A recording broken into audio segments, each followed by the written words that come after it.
Hey, everybody, we're live on Free For All Friday. It is the 4th of July weekend, and we got a lot to get to today. But let's start out with getting to the panel today. We have today my wife, Valerie Bordeaux, first one in today. What's up, Valerie? Hey, what's up, everyone? It's 4th of July. It's time to get ready to party. It is time. It's time. It's actually time for LL Cool Torrance. What's up, man? What's up? What's up? Happy 4th of July weekend, everybody. We celebrating Juneteenth again. Yes, for the second weekend in a row. We can do that. All right, and added to the stream now, we're going to have Smokin' Jeremy. What's up, dude? Not much. How's everybody doing? Doing pretty good. Smoking Jeremy. Smokin' Jeremy. And now we have new to the stream this week.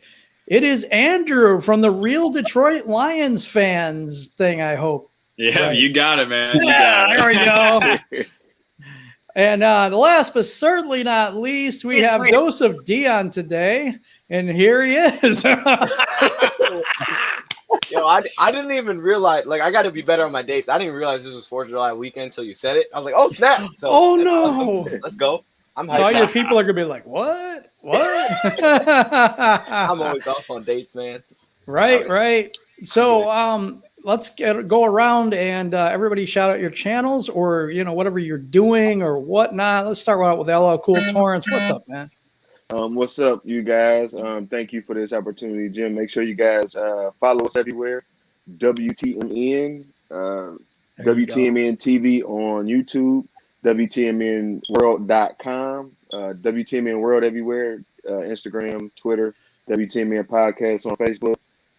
If you guys are definitely sports fans, check me out on IFM Sports Radio. The Roku app just went live yesterday. Roku or the IFM Plus app on Roku. Nice. So you guys make sure you guys get that app. I believe my content is on there. I haven't checked it out myself just yet. I do have the app, but check us out. Overtime Sports Radio on IFM. You can listen to the replay, or I'm live Wednesday nights at 6. Or you can catch the replay everywhere that you listen to podcasts. Just search IFM or Overtime Sports Radio. There you go. Hey, we got John Kapler in the building. Michael Huck, good morning. Real Detroit Lions fans. Okay, wait. Hold on. I'm seeing doubles. No! Val? Better get it. No idea. Gagrias. Okay. I'm terrible with names. John Martin, good morning. Brian Stover, nice to talk to you. Hello, 3-day weekend. Dr. Detroit, the doctor, is always in. And we have Justin May, the rapper's here. Matthew Ferguson's in the building. Izzy777's in the building. And John Robinson says good morning. Good morning to everybody. Andrew, let's plug your stuff next. All right. So Real Detroit Lions fans on YouTube, you can find me on Twitter. I love interacting with people. So, you want to talk some Lions, you want to talk some fantasy, football in general, or just anything, hit me up. It's been a slow summer, that's for sure, as far as content. But as soon as things start ramping up with, preseason and everything, I'll definitely get back into things. We got One Pride 40 in the building. Happy early 4th, y'all. Cliff Hicks, good morning. Camping up north right now. Justin May, the rapper, for me, please. I think I lost the comment there. Hold on. To all of them, and tell me what you think about them if everyone else can do. I have no idea what that means.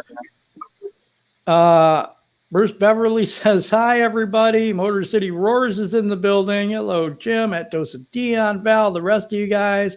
All right. Dosa Dion, I know you got a lot of crazy stuff going on. Let us know what's going on in your world, man. No. I mean, maybe some crazy stuff at some point, but right now, just nothing right now, man. Just sleep. No. Those Dion 2.0 on YouTube. My Twitter's weird though. There's a 0 in front of it. I don't know why. 0 Dose of Dion. It's goofy, so you may not be able to find it. That's okay. Yeah, that's not a good equation though, because that means none of you. Yeah. I didn't even realize it was like that. I was like, ooh, why is it 0? It happens. Yeah, it's all right. It happens. Thanks for having me back, Jim. Yeah, no problem, man. All right, Jeremy, tell us about your Facebook group, man. Yeah, my Facebook page is for Lions fans. We don't allow fan bashing, political stuff, race stuff, none of that. It's called Motor City Kneecap Biters. Oh, I love it. I love it. Kurt Steele, I'm getting close to coming back at work. We really miss you. So just letting you know. What up, Guess Kurt? who else is coming into the building? Luke G from Luke G's Field Review is also on the panel today. What up, man?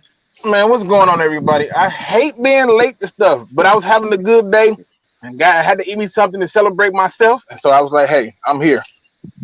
You are here in the building. Tell us about your channel, Luke G. 100%. I talk all things, everything Detroit Lions, and pretty much I do film study and just break down and talk football in perspective. Not just football, but in perspective. And so Absolutely. Go live on Monday through Fridays between 5 p.m. If I'm not held up at work. But that's pretty much the gist of it, man. That's right. That's right. Okay, we're going to go to the first question now. And the first question is, when will the Detroit Lions get their first win in 2021? What is going to be their first win? I'm going to go to Andrew, put him on the spot first. Man, I got to look at the schedule real quick. I'm pulling it up. No, you're good. You're good. Let's see. I believe I originally said it was week 2 or 3. Let's see. Yeah, so I think our first game that will win is actually going to be the Bears. So I'm going to say the Bears week 4, week man. Is that? Week 4? Yeah, Brian Stover it's either that or the disagrees. 49ers, Matthew man. Ferguson disagrees. They say week 1. Yep. So I Izzy can see the 777 49ers. says that too. Yeah, I can see the 49ers if Trey Lance starts and he makes a lot of rookie mistakes. But their entire team is bouncing back from, injury. So it's going to be interesting to see if they can recover and reform that Super Bowl contender that they were. I actually think week 1 will be their first win. I really do. And the reason I do is because San Francisco has so many injuries right now and people getting suspended left and right. I think that's going to be their first win. What do you think, Dose of Dion? When's that first win on the calendar for the Detroit Lions this year? Oh, see, I guess mine might be too good to be true. That's what Brian's saying. Can you guys hear me? Actually, let me check real quick. Yeah, I can hear you. Okay. Yeah. Okay, I was gonna my stuff is acting goofy. But anyways, I got Packers too. I got that as our first win. I wanted to say week 1, but I got that weird feeling in my stomach. It's gonna be the Packers. It's gonna be prime time. It's gonna be like when we beat the Patriots. Wow. It's like the prime time game. I feel it's gonna be like that. It's gonna be the Packers. Rodgers or not, it don't matter. If Rodgers is there, we're gonna beat Rodgers that week. I don't know if we'll beat him twice, but I think we'll beat him in the first time we play him. So I'm gonna go week 2 Packers. Yeah, you know what? Daniel Blackburn says it's going to be week 4. I'm like, uh-oh. Week 1 or 3 for Izzy777. Val, outside perspective, who do you think the first win will be against, or what week? Well, I wanted to give you guys the Bengals, but then I went and looked at historically what was going on. I did my research, like Luke likes to say, and I said, Good job. How has the Lions fared against the rest of these guys? Not so good. So my actual first win is Halloween. October 31st. Ooh, Lions fans will be very upset if that's the truth. All right, hello, Cool Torrance. What week does the Lions get their first win? This is a fun topic. I was gonna say week 1 without even. I looked at the schedule before, but today, just without looking at the schedule, I was gonna say week 1. I still believe that, but if not week 1, week 2 for sure. We could beat the Packers. All right. Dr. Detroit says week 3. Our first L is in week 3. That's what One Pride 40 says. We have some little disagreement there. Trick or treat. Aaron Rodgers, please sit out. Trick or treat. Hold up. The Bears. Oh, I think Yeah, we that's kick off the 0-7. season right. San Francisco, week 1. Okay, all right. Let's go to Luke G. Which week is it that the Lions get their first victory? I've been saying this since day 1. It's going to be week 1 against the 49ers. The 49ers don't have any film or anything to judge the Lions off of. They have nothing to look at to say, hey, this is what it is. That's the first part. Secondly, they're traveling from the West Coast to the East Coast to play at 1 p.m. Yep. That's going to affect them heavily. All right? 2, Who's gonna be the quarterback? If it's the rookie, great. If it's Jimmy Garoppolo, great. They still got problems. They still got problems on the offensive line. The defense. This is my next one. The defense. They lost the defensive coordinator. The offense. If you're telling me that the offense is going to be the killer of us, okay, fine. Well, they lost their pass game coordinator because he went with the defensive coordinator to the Jets. So again, where in the hell are we taking the L to them at? It's going to be week 1, the game that nobody's picking them to win, the game that they are the underdog in, the game that the Vegas has told you better take the 49ers in. It's going to be that week. 100%. Yep, there's 7.5 underdogs in that game. Val with the hate, says Kurt Steele. And Dr. Detroit, we could surprise San Francisco for sure. It's possible. I agree with that too. Jeremy, where do you see that first win coming from? Well, we've already talked about this on my page when we did our video chat. I said week 1, too. Their left tackle's out for the season. Their right guard's out for the season. Their strong safety's out for the season. And Nick Bosa is out till week 4. So they're going to win week 1. Yep. Trent Williams out for the year? I hadn't heard that. Mm-hmm. Yep. Okay, we got to everybody on that question. So we're going to go to the next one real quick. That was quick. That was very quick. All right. Which player? Now, this is interesting because we lost Stafford, and all that. Galladay, some of our bigger names have gone. What player is now the face of the Lions right now? Who's the face of the franchise for this team? It has to be a player. I know somebody else had a coach, and I'm like, no. Got to be a player. So that's the question. Dosa Dion, I'm going to go to you first. Yeah. I mean, I kept thinking about it, and I was like, well, it's going to be between Hawk and Swift and this stuff, and maybe Kuda, just because he has that big name, and everybody knows who Kuda is. But I think it all comes back to Jared Goff is going to be the face. I think he may not be. There we go. I mean, he may not have tons of passing attempts, but I think he'll be the face. It was the big trade this offseason, and as the season goes on, it's all going to be about Jared Goff. I mean, like it always is with the quarterback spot. I feel like most teams, the quarterback is the face of the franchise, unless he's like just buns. But so I think it's going to be. So I think it's going to be Jared Goff. Yeah, I think he'll be the face of the franchise, unless Hawk has like a. Who's that guy I was thinking of? The dude from the Falcons. I can't think of his name now. Tony Gonzalez. Tony Gonzalez. Unless he has that kind of type of season, which he definitely could. But I'll say it'll be Jared Goff. Jared Goff and public service announcement from Joseph Dion, don't be buns. Don't do it. Don't do it. If you want to be a face, you can't be buns. Detroit Fan Man says, hello, people. Michael Huck says, Hawkinson. No player is the face of the franchise. Bruce Betterly says, Hawkinson.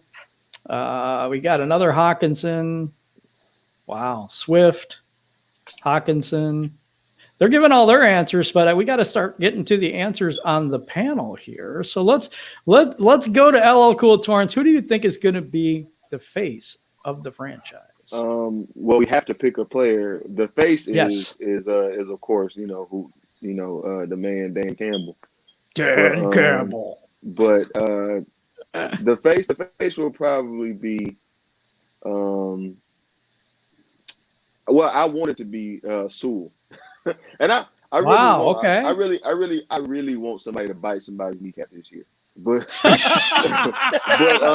it's not. I know. It's. I don't think there's a team where the offensive lineman is the face of the franchise, and the obvious pick is T.J. Hawkinson. And because whoa, the Colts, maybe not obvious then, but Quentin Nelson, Joe Thomas was.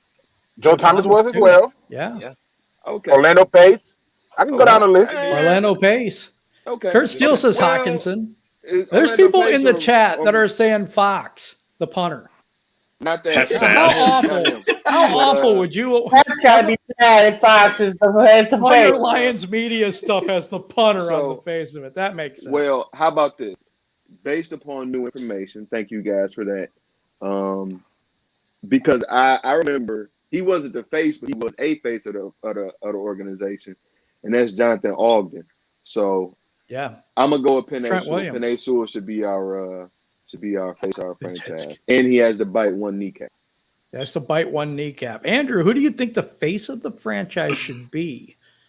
Yeah, I mean, I think it's funny that you guys were going on and on about the linemen. I got to go with Ragnow. I look at the team, I look at our best player, and it has to be Ragnow. People, don't give Decker the credit he deserves, and I do think Decker's good, but Ragnow is elite. Ragnow is literally elite. He is our single best player on our entire team, so I would have to put him. Kurt says Sheila Ford Hamp. Last time I knew, she didn't suit up for us, but that's just my opinion. She's about to play like Taysom Hill. How about you, Val? Who's the face of the franchise of this team? Well, the most charismatic one with a lot of skill is, of course, Hawkinson. But let me go pick a dark horse. For my dark horse, I'm gonna have to cheer for my boy Iffy. Iffy. With that Famu. Oh my goodness. All right. Yeah, that was the person you wanted. Luke G, what do you got? First of all, I just want to say I love Vail because Vail is really pressing all the right buttons today. She clearly wants, the rant to happen, but I'm just not going to buy into it today. Okay. I mean, she just giving us dark horses. We don't win until freaking Christmas. Yeah, I know you said Halloween, but I'm moving it back. I heard you clearly. Okay. The face of the franchise. We all know the truth to it, but if I gun to my head and I gotta pick a player, and I just absolutely have to pick a player, it's gonna be with the person who I think is really gonna be the reason we have more success, and it has to be DeAndre Swift.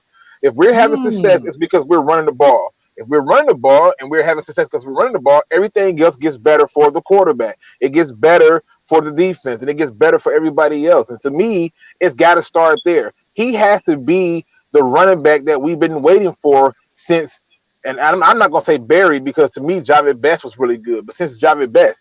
So we need to find a running back that has it. If Swift is that guy, we're in good hands. 100%. That's really good. Great to see you on the family channel. Dion from Brent. Matthew Ferguson. Kittle's the face of the 49ers, so why not Hawk? By the end of the year, Sewell, beginning with Hawkinson. Definitely should be Ragnow. Dan Campbell suited up for us, so why can't he be the face? Because he's a former player. Point. I'm saying Good point. Player right now. Fair enough. On Swift. I got TJ Hawkinson for this one. I know the tight end position isn't glamorous or anything, but this dude's got charisma. He is probably going to be one of our best players this year. At least that's what I think. Anyone I didn't get to on the panel because sometimes I forget because I'm old. Nope. You got everybody. Jeremy. Oh, Jeremy. Yeah, mine is TJ Hawkinson, and it's not just because he's that great of a tight end. It's because if you look at all the national media right now, he gets 75% of it. All right. So we move on to the next question. Most of the national media is burying the Lions. ESPN has us 31st ranked roster. Vegas has us at 5 wins and 7.5 point underdogs to the 49ers in the first home game. Do you think we are that bad? If you don't, why? And you know who I'm going to go to first here? Luke G. No, we're not that bad. The people killed me with these false projections and stuff based on what happened last year. Well, last year, I was 10 pounds lighter, okay? Last year, there was COVID and there was no vaccines. Now there is. I don't care what they bringing up to justify this stupidity that they're passing off. They kill me with this stuff, acting like everybody got better but us. Everybody evolved and improved but the Lions. This is a bunch of malarkey, but I'm not shocked because most fans think what the media think, and the media writes what they know people are going to read and support. And so now you have a toxic fan base who supports this toxic media approach towards this team on a bunch of baseless, trashed out, trumped up, fake. I guess what I'm going to use. I'm just going to keep it cool. It's just not true. And the reality is this. Every time somebody tells me how bad we're going to be, and I ask them, why were we bad the previous year? They all say Matt Patricia. Then I say, well, he's going now. And then they say, well, you got a guy who don't have coaching experience. And then I say, but every guy on our team has a safety blanket because Anthony Lynn has head coaching experience. And so he can lean on him. And he also had a chance to learn from people like Bill Parcells and learn from Sean Payton. Oh, well, your defensive coordinator don't got no coach experience. Well, he has a safety blanket too. Name is Don Capers. And I don't know if you know this, but he turned that defense around for the Packers and a host of other people. Oh, well, your general manager don't have experience. Well, he has a safety blanket. It's called John Dorsey. what we talking about here? No, we're not gonna be as bad as they said we are. And if they are, feel free to come back and let me have it. I can handle it. It's no biggie. But since my stuff usually age well, I'll be here waiting for you to come by to deliver the truth of, okay, you was right and I was wrong. Luke G bringing it today. Oh yeah. All right, Jeremy. I know it's going to be hard to follow that one up, but I think you can do it. Well, there's no way we're going to be 31st. I mean, like I said in the last week's podcast that we did, the defensive line for the first time in 8 years is above 25 preseason. That is what stems the defense. The defense will be better not only because of that, but also because of better coaching. We actually might have a scheme this year versus running 10 men on the field 8 different times throughout the season. It helps to have 11. It truly does. PTSD over here. All right, Andrew. 3 years, man. Are we really that bad? Look, if you think we're that bad, you don't know anything about football, and I'm sorry. And this isn't me from a Lions fan. This is literally me as a football fan. You look at what we had a problem with last year, and it was, well, you know, our defense was awful. We did have 10 people on the field. There's so many things wrong, and we corrected every single one of those problems. The only thing that has changed in a negative way is our quarterback. And even then, Goff is serviceable. So you look at our offense, we upgraded our offensive line. Our wide receivers, people everywhere across the national media are like, man, you guys got no receivers. All the receivers didn't play last year, so we technically didn't have receivers last year. And we just drafted a receiver, and we're bringing people back and stuff. And we brought in a couple of receivers that have potential, right? You have Tyrell Williams. He has potential. You have Rashad Perriman. He has potential. All these guys, what are they really good at? Creating separation. What have we lacked in years past that people are like, wow, you guys can't get separation. Okay, so we're altering that. Instead of having to force, those tight window throws that Stafford was amazing at, now you just got to get these guys in the field and let them do their thing. And then you look at the defensive side of the ball. We were god-awful. I mean, it was so hard to watch our defense on the field. And we pretty much took the majority of that starting defense and got rid of them. We replaced them with young people, and we replaced them, through the draft in so many different ways. And, sorry, I cannot remember your name. But like you just said, it's the defense stems from the D-line. Your 2 out of your top 3 picks this past year are going to be on that D-line. You're bringing back Trey Flowers, who's very good, but very underrated. And you have Romeo, and we don't even know what Julian can do yet. And then you draft Derek Barnes. You draft a Fitu. You literally addressed every single problem on the team. And the national media wants to say, you know what? They're going to suck because they have no one. How do we have no one if our team was god-awful last year and we replaced them with people that either have proven themselves in the league or are fresh, young talent that have a lot of potential? So I don't see a way for people to really rank us that low, and I disagree. Yeah, I'm gonna take this too. What are they smoking, by the way? They just said I need some. Yeah, for me too. You know what the deal is they just see Detroit Lions and they automatically think suck.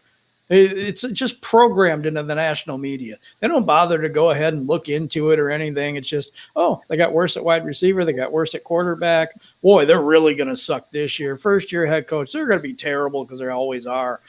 They don't look in depth at us at all. Even our local beat writers do stuff like this, where it's like, it doesn't make any sense to me how that they can look at this team and don't understand the O-line has improved by a lot. Just 100% facts, and it's scary when you look at the reality of how they only can tell you about what we lost and what we downgraded. Tell me what we upgraded, exactly. What we improved, right? And that's what the we thing. Got better. Our whole staff is so much better than last year. And I mean, as a whole, Dan Campbell's a first-year head coach, but you got, as Luke mentioned, you got coaches all over this defense. Plus, you got Dom Capers. I don't know, some guy, the random guy they found on the street. This is ridiculous. Right. It really is. It really is. Right. Dosa Dion, are we that bad? I know you're the light of hope here. I know you got the bright light of hope. I think we're sharing it today. I love it. Yes. I like this question a lot because I think we could go on this all day long. Like, there's so many things we talk about coaching players, whatever. It's all Let's do wrong. it. No, I'm kidding. If you want. But I think that the way I would point this out is I look at it as the same thing we have in our position groups. What we added is the same thing we have on the whole team, and it's a label. And we carry this label with us. It's kind of like, and this is what I was talking about with Rashad Perriman. I think it's kind of the same thing. He carries his label with him. This guy that can't catch passes. All right, he's this terrible bust in the first round. But no one looks at what he's done for me lately. No one looks at what he did with the Tampa Bay Buccaneers. No one takes a look at what he did with Cleveland. Even some of what he did with the Jets. While he wasn't great, he was a much different player than what he was with Baltimore. But the label is he's this guy that can't catch a thing. The Lions carry a label of a team that's this terrible team. And we know until they basically turn around, it won't happen. But now we have all this new energy coming in. All right. And we all have this label behind us.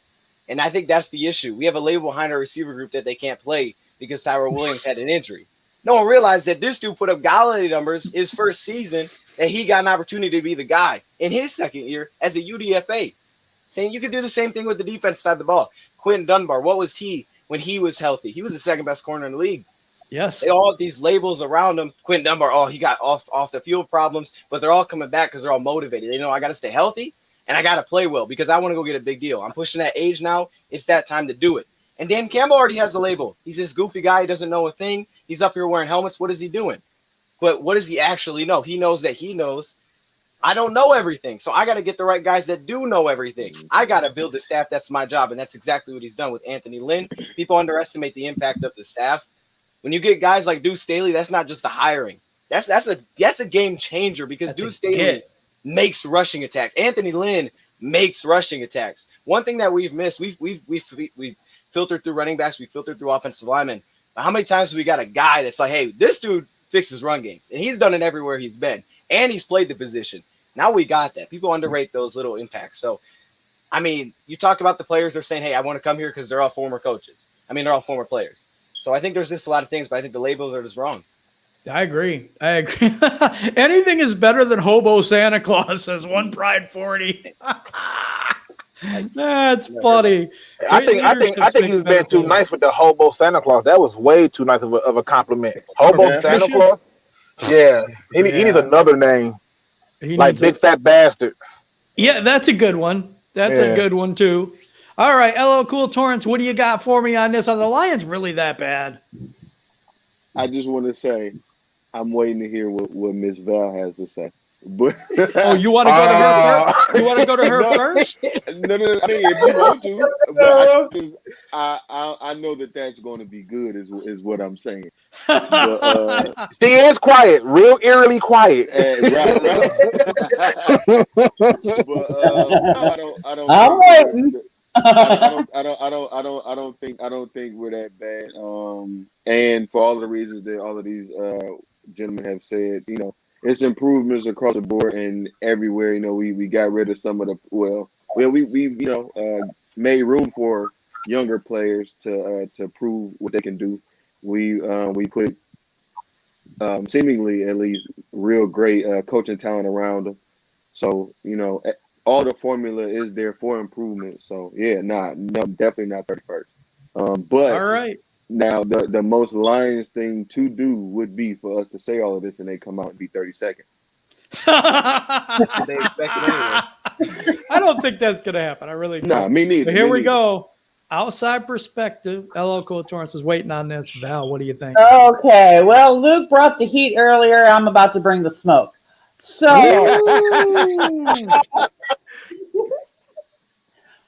okay, y'all. I want to give the Lions some credit here, but until I see the action on the field, I have to agree that they're 31st.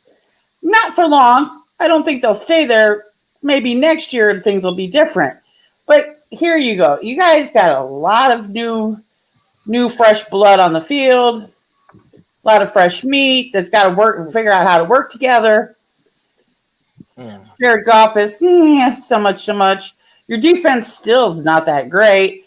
And getting killed over here. I'm just taking it all in. I'm letting it all soak in. These are the moments when when the Incredible Hulk tells you to back off and you didn't listen before he goes full nuclear. So I'm gonna let it all happen. Let it go. Let it. Are you done, Go Val? ahead. And even in your best of circumstances, you still find a way to blow shit up. Oh, okay.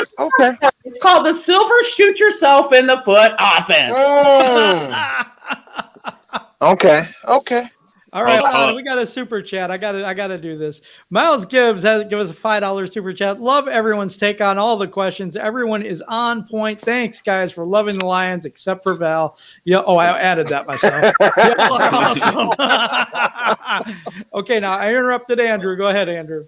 So Val, who is your 32nd ranked team then? Houston. The Bears. Houston. The Bears. The Bears.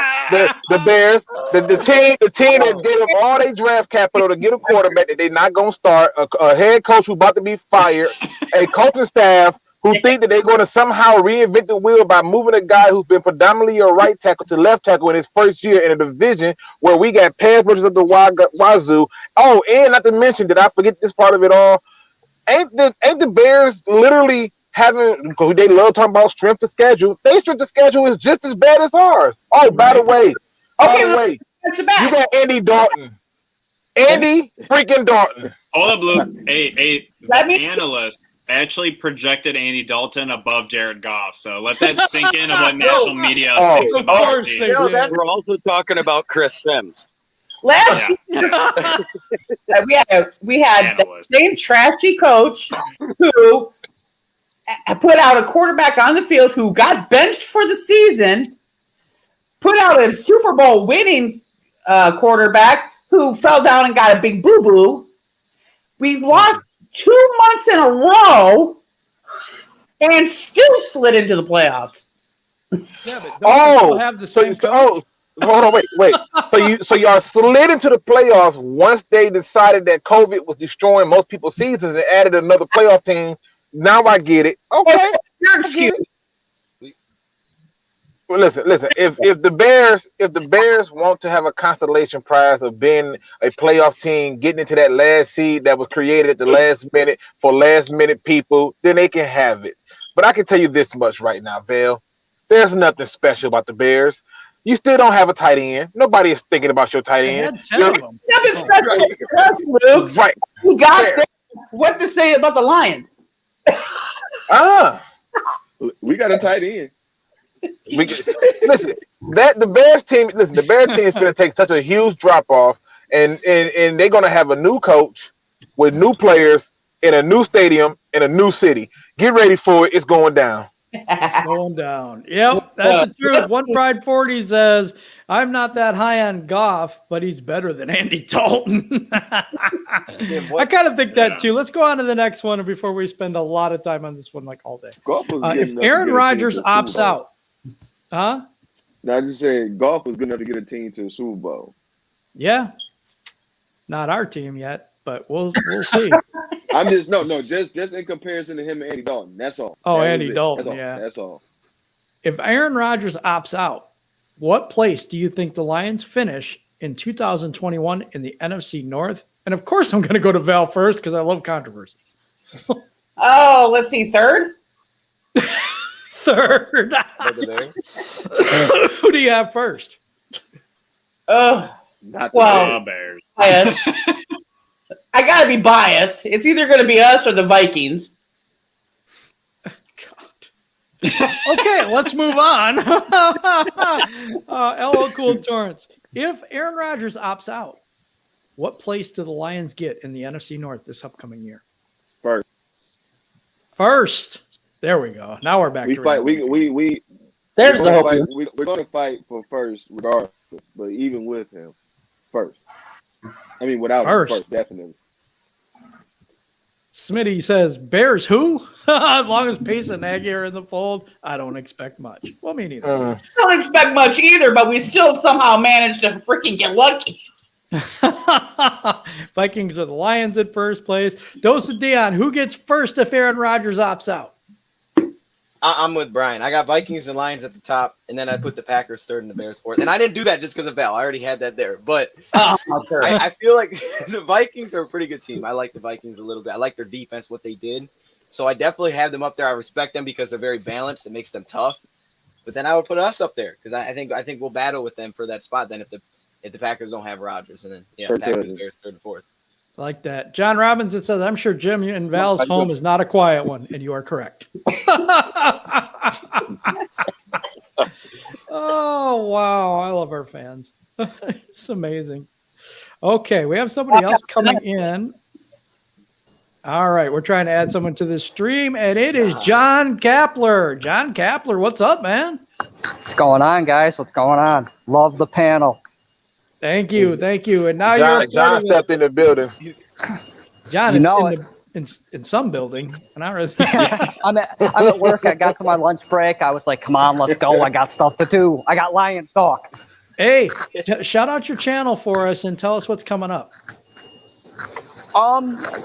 My channel is just my name, John Kapler. Yes. Everything I do is just Lions related. If anyone knows me, through the panel, that's all I want to do is talk Lions. So on my YouTube, it's just Lions. I mean, anything to do with football. I mean, I just did a video a while ago about 25 teams who turned it around. So, I mean, I will go back into the past and grab stuff to bring it to the future. I will compare stuff. I mean, I will extend on other people's ideas when it comes to the Lions. I mean, anything to do with Lions. So, that's my channel. Lions. All right, let me ask you the question then. If Aaron Rodgers opts out, what place do you think the Lions finish in 2021 in the NFC North? I would say second behind the Vikings. Oh, okay. That sounds good. Andrew. No, I had to wake him up. I'm sorry. Right. Hey, wait, can I just ask a question real quick? We got so much beef with Andy Dalton. Why we don't have the same beef with Kirk Cousins? Because nobody cares about Kirk Cousins. But they should. They should. Because the Vikings is the team that has been beating us on us. Aaron Rodgers don't have to be opt out. The real problem for us is getting past the damn Vikings and they run game and that defense. And it's been a huge problem for the Lions for years. Well, look. Yeah, I agree with that. It ain't happening this year. Nope. What do you think, Andrew? Yeah, I mean, I know everyone's going to say Vikings, Bears, whatever it is, but I honestly, looking at the rosters of each of the teams, I have to go. It's going to be super close between the Bears, the Vikings, and us because all of us do still have holes on our rosters or in our coaching staff or whatever it is. So I think it's going to be like that 9-win mark is going to win the division if Rodgers doesn't play. Okay. What and who do you got? Where does the Lions finish? I want to say first, if everyone stays healthy and we keep the morale up and we don't just lose too many times in that first 4 weeks where our schedule is really tough, I think that the ceiling is definitely first, but I want to say second if the Packers don't have Rodgers. All right. Jeremy, Smoking Jeremy, what's up, man? What do you think? Well, if a Rodgers opts out, and everybody said with the rosters as they were, the Lions are a 5 to 7 win team. I see that as a sweep, so that makes us a 7 to 9 win team. Good point. So that makes it's up in the air. It really depends on if we can split the division with everybody else. Okay. So I see at least second, if not first. Second or first. Luke G, what do you think? I can't believe I'm saying this, but I agree with Val. I think we're going to finish third. Damn it. I think we finished third. Yep. Listen, I think when you look at it, the Vikings is the biggest, stiffest competition we're going to have to deal with. And this, for the same reasons that I look at the Lions as being a favorite in certain games because of not having unknown factors, there's not going to be too many known factors about the Packers if Jordan Love is a quarterback. And if Jordan Love is not the quarterback, right, let's just say hypothetically Aaron Rodgers does still play, right? We still haven't figured out, at least from what I can tell right now, how we're going to be able to stop the run. If we stop the run, then I feel good about us being at least second. But as it stands right now, I think the Lions will be a much more improved and better team with a better record, with an opportunity to do some things. But overall, I don't see us unseating the Vikings, and the Packers is that one team that I think is going to be the thing. The thing that Vale missed was I put the Bears at the bottom because I believe they're going to suck, and there's a reason why their coach is on the hot seat and why the general manager is scrambling trying to make things to happen. So That's but okay. I'll call this trash last year. Oh and yeah. I'll call this last year. At least Jared Goff doesn't have a nickname like the Red Rocket. Through that. Through that. All right, let's go. We're gonna go to the next question here as we move along. Now, it's a little different question. Do you think the Lions fan base, at least parts of it, are jaded by the past? And if so, does that have any effect on the team? I know it's a weird question, and it's kind of No, does it's the fan not. base have any effect on the team? I'm going to go to Luke G first. He seems to want to answer this one. I feel like you're trying to trick me with this question. No. Like, do we think the fan base? Yes, they're jaded. Do they have a reason to be? Sure. But should they be right now? No. Like that's like me just being mad for something that happened in 91 and 2021. Like, it's over. I need to move forward. And we as a fan base need to do the same thing. And yes, it has an effect on the team. Like, you want me to come up, show out, put my body on the line for what? So you can turn around and say I suck anyway? You don't care for you had people who literally saw Calvin Johnson get 300 yards receiving, and then they basically shot him down by saying, "Oh, but look who he was against, man. Look who he was against." And then they killed the quarterback. Look, he's padded stats, man. He only did that because it's Calvin Johnson. Yes, they've been jaded. The trauma is real with them, and they need to find a way to deal with it and get through it because this is not working. Right. I agree with that. John Kapler, what do you think about this question? Do you think the Lions fan base are jaded? And if so, does it affect the team? Yes, we are definitely as fans jaded. I mean, it's the past. I mean, you can't just let go of the past like that. I mean, for me as a fan, I believe we can do better, but prove it. And that's the thing that we haven't done is prove it. So yeah, fans are jaded. Does it affect the team and the players? No. Our fan base doesn't affect the players that much because they're not on here listening to us. They're working hard. They're training. I mean, maybe a couple of them here and there, but like they're not, in the comments and looking at every video, everything that we say. Maybe a little bit, but I mean, it's not gonna, affect wins and losses. No, our fans jaded, yes. LL Cool Torrance, what do you think about this question? Yes, Lions fans are jaded. I believe it's deservedly so. Luke said that you can't be mad about something that happened in 1991. You're probably right, but you can be mad about something that happened in 2001 and 2011 and 2015 and 2017 and 2019 and 2020. So it's a perpetual thing with the Lions, whether you want to say that we're a toxic fan base or not. And I truly believe that, yeah, it's a lot of negative Lions fans. It's a lot of Lions that always, no matter what they do, it's always the same old Lions. It's a lot of those.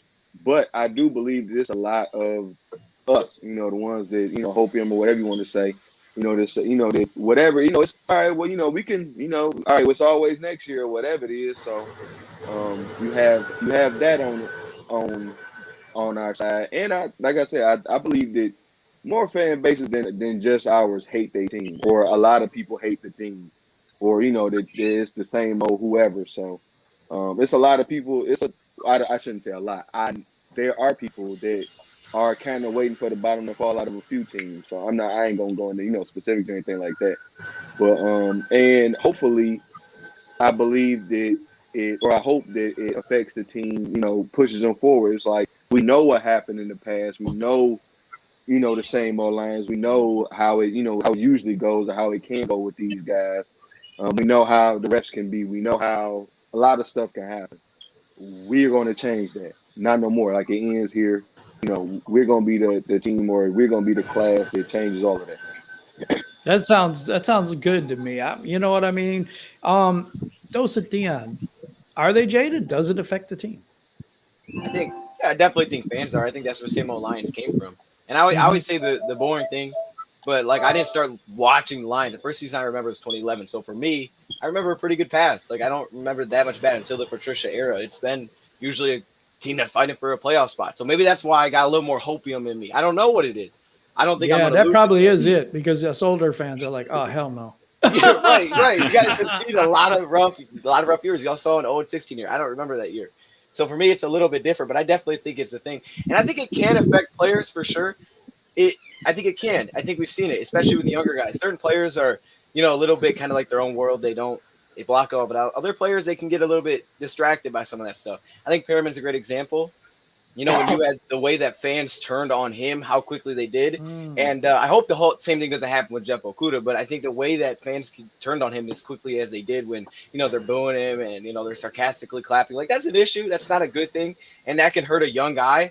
Some other players do a way better job, and, that's their job. They got to block that out. They just got to play. So I think it can affect the team.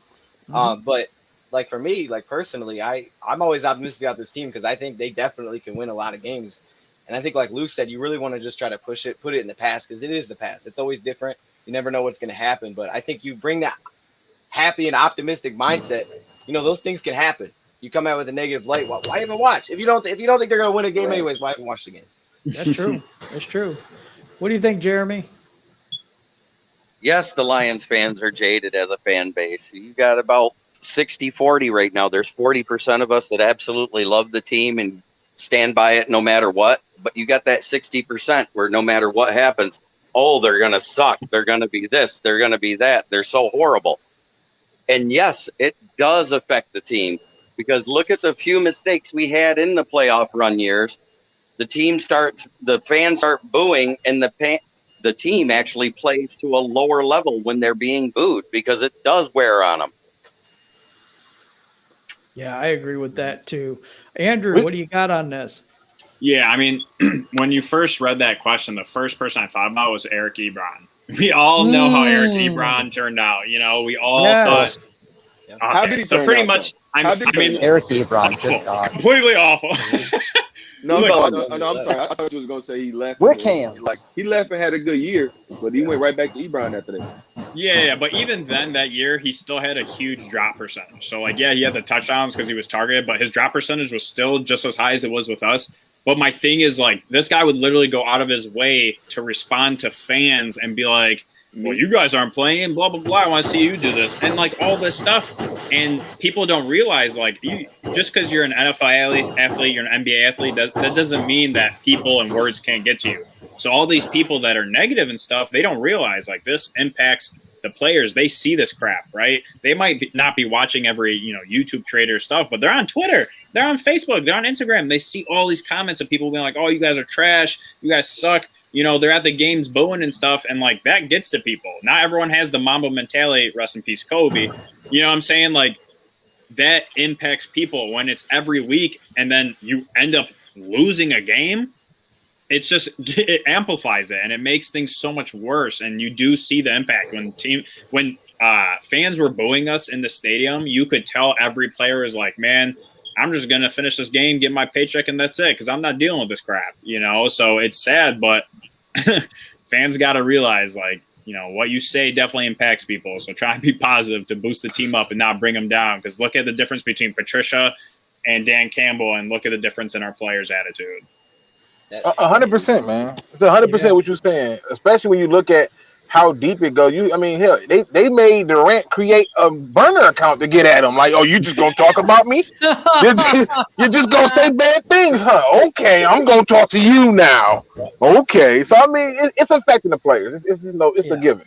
It does. Big West Kevin and hey, what's up? That's no problem being late here. Jimbo G, what's up, man? Friend of the show. Hatter's House 710 came in. We got a bunch of people in here right now. That's awesome. But we didn't get to Val on this, and it's Val. It's your turn.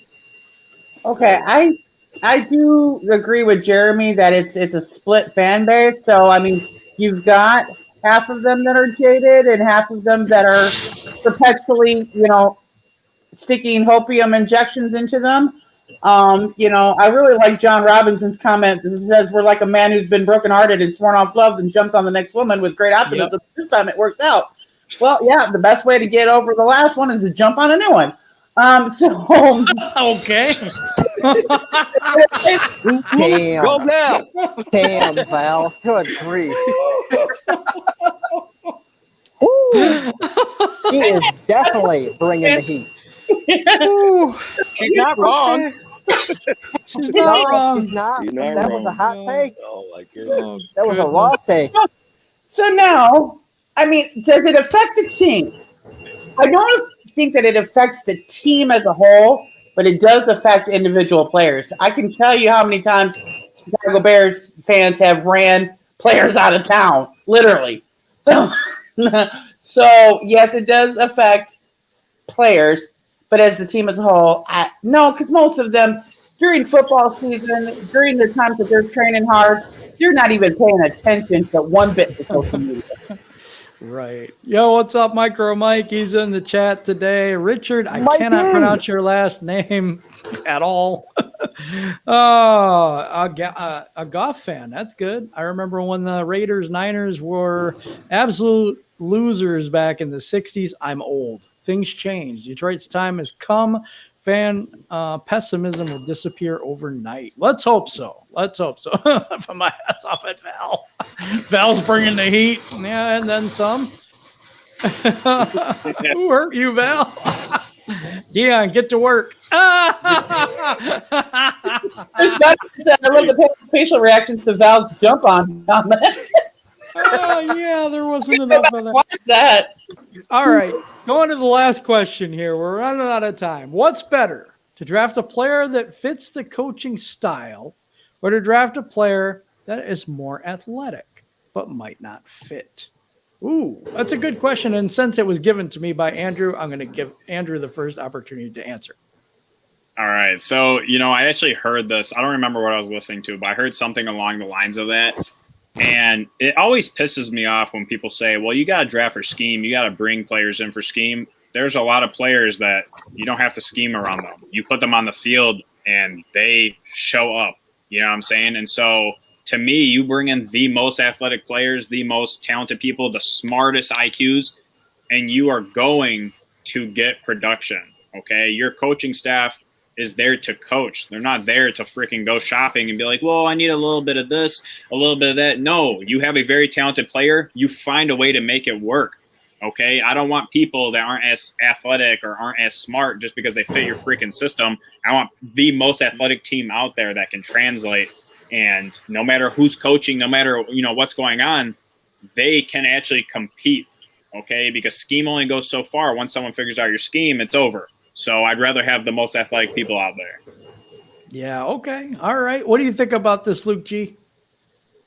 This question was really hard for me because Yeah, me too. one part of it, I understand the combination of how they go hand in hand, but I am notorious for putting all the blame on the coach. And in my opinion, you as a coach should know how to do exactly what your title is, coach. Take the most talented player, and if you can't move your scheme to suit the most talented player, why are you coaching? Why are you here? And so at this point, the challenge for me is to see who's making adjustments, right? Like, for example, you look at the Ravens. They went from Joe Flacco to Lamar Jackson, and Harbaugh made adjustments to that quarterback. You look at most good coaches and anything they do, they'll adjust their team to those players. So yeah, take the most talented player, gun to the head, but it's a hard question overall for me. It is for me too, but I kind of agree with you. I think you take the most talent, because talent wins football games to me. I think that you build around talented players rather than trying to get scheme fits like Jelani Tavai. So for me, I absolutely go with the talent. What do you go with, LL Cool J? LL Cool J, I said it wrong. Hey, that's all right. No, you good. Oops. It honestly, it all depends on which player is the better player. Obviously, but I would say the more athletic player. I know I bring up the Ravens a lot. I like how the Ravens draft. Like, they just they can find like some years it'll be like a really good Ravens fit type player. Usually they just take a good player and find a place to put them. You know, when it works out that way. You know, with every team, of course, they gotta work out, but you gotta take the or in my opinion, I would take the more athletic because you, as Luke said, as the other gentleman has said, you as a coach, you got to be able to find a place for them. You know, if they're obviously good, so you have to find a place for a good player, or you should be able to find a spot for a good player. That sounds good to me. John Kapler, you probably have to go back to work pretty soon. So I'll get you on the next question and let me know when you got to go. So I'll have to give you your final thoughts before you have to leave. Yeah, about another 5-7 minutes. We'll push it. It is what it is. But I'm with get the most athletic guy. I mean, we saw with Patricia the drafting for scheme how that just doesn't work. If he's an athlete, if he's a player, doesn't matter what scheme, he's going to fit into it. I mean, look at Isaiah Simmons, freak athlete, and he's just not being used right. They don't know what to do with him, and as a result, he hasn't got much playing time. Everyone thought and figured he'd be a beast. He hasn't done anything because they just don't know how to use him.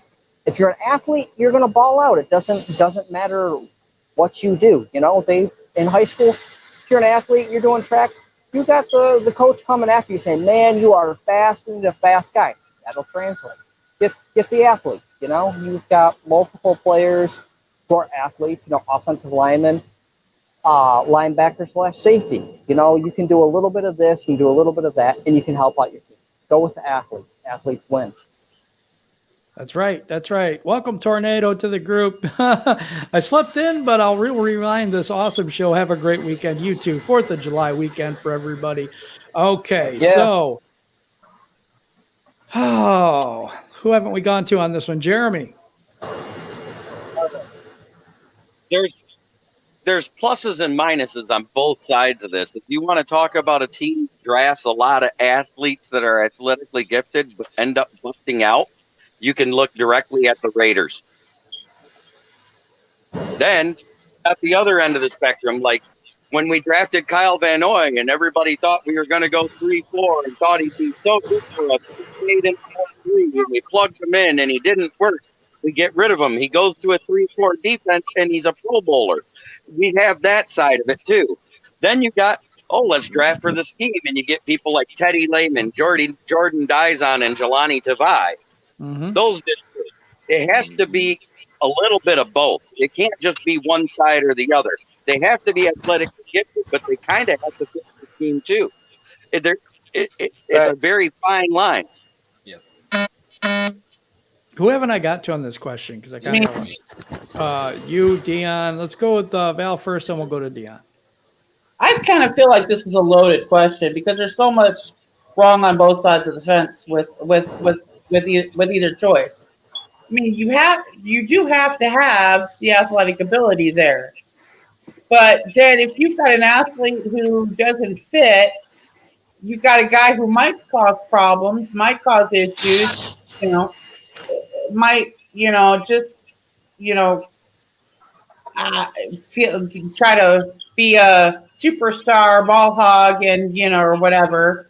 So you've got all of this stuff on that side of the fence, and then if you've got somebody who's not athletic but fits the coaching style, you're going to have to do a lot of coaching to do to try to get them up to speed. So I don't know.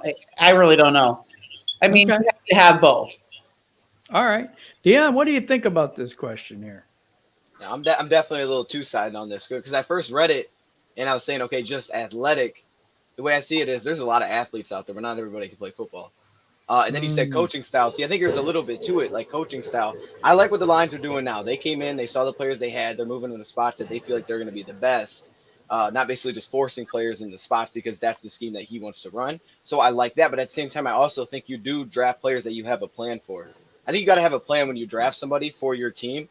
Like, for example, when we drafted Derek Barnes, there was a plan. He called him. He said, "You're playing Mike for us." He had a plan when he drafted him. I think you got to have a plan for it. Like, Jamar Jefferson isn't the best athlete, but he fits the plan that they have for him. Jamal Williams is not the best athlete, but they signed him because he fits what they want.